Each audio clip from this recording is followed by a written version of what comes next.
सभी को नमस्कार। एक बार फिर से स्वागत है आपके अपने YouTube channel come with nature में।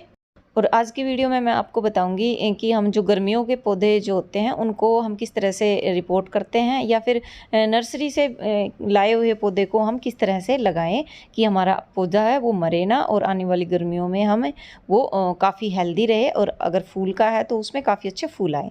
तो देखिए ये हार्डी सा पौधा है कॉस्मोस का और इस पर अच्छे फूल आ रहे हैं, बर्ड्स भी काफ़ी अच्छी आ रही है। तो नर्सरी से लेके आई हूँ। तो सबसे पहले जब भी आप कोई प्लांट लेके आओ तो उसमें कोई भी वीड्स वगैरह उग रहे हो तो उन्हें प्लांट से अलग कर दीजिए। फिर क्या करना है, जैसे अब आने वाले टाइम में ना गर्मियाँ बहुत आएंगी तो खासकर जो बिगनर्स हैं वो तो क्या करें कि इस तरह से पॉलीथीन हटा के और सीधा प्लांट को लगा दें। अब देखिए मुझे थोड़ा काफ़ी अच्छा एक्सपीरियंस है, तो जिनको एक्सपीरियंस है उनके लिए मैं बता रही हूँ कि थोड़ी बहुत मिट्टी हटा दें, लेकिन उसमें ये चीज़ ध्यान रखें कि अगर रूट्स हैं जो ये जड़ें होती है ना, ये अगर डैमेज नहीं हो रही तो ही मिट्टी को हटाएं। अगर ये डैमेज हो रही है तो फिर आप इसको एज इट इज़ लगा सकते हो। यहाँ पे दूसरी बात ध्यान देने की ये है कि जिस भी मिट्टी में ये पौधा लगा होता है वो चिकनी मिट्टी नहीं होनी चाहिए। फिर आपको वो करना पड़ेगा कि चिकनी मिट्टी वाले जो भी पौधे हैं उनको पानी में डाल के रख दीजिए और फिर उसके बाद वो पानी में वो मिट्टी है वो हट जाएगी और रूट्स उसमें रह जाएगी। फिर प्लांट को लगाइए, आने वाले टाइम में वो पौधा अच्छी ग्रोथ करेगा।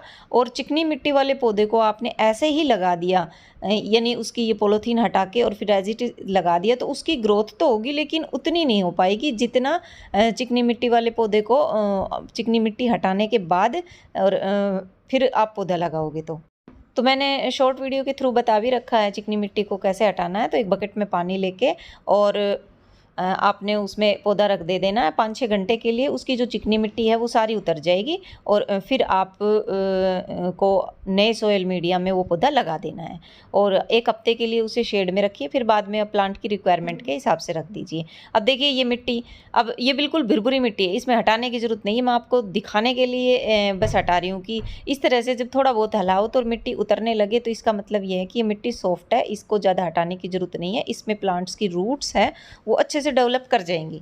लेकिन जो पौधे चिकनी मिट्टी में या लाल मिट्टी में लगे होते हैं जो बहुत हार्ड होती है उसमें रूट्स को डेवलप होने में थोड़ा सा टाइम लगता है, या यूँ कह लीजिए कि कई पौधों की तो रूट्स उसमें चल भी नहीं पाती हैं। तो वो आपने देखना है कि मिट्टी कैसी है। और पौधा लगाने के बाद उसे पानी ज़रूर देना है। ये गलती कभी नहीं करें कि पौधा लगा दिया और पानी ना दें।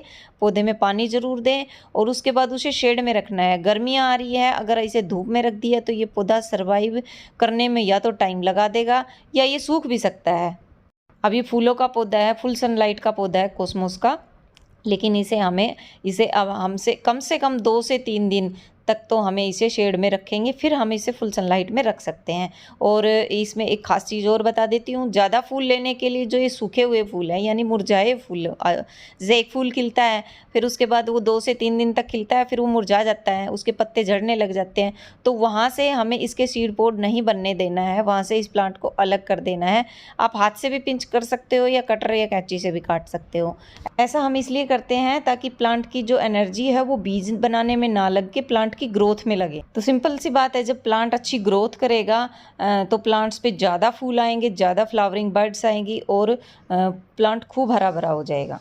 तो ये था मेरा तरीका किसी भी प्लांट को रिपोर्ट करने का, और ख़ास तौर पे जो नर्सरी से पौधे लेके आते हैं उनको रिपोर्ट करने का। अच्छा लगे तो इसे लाइक और शेयर ज़रूर करें। Thank you.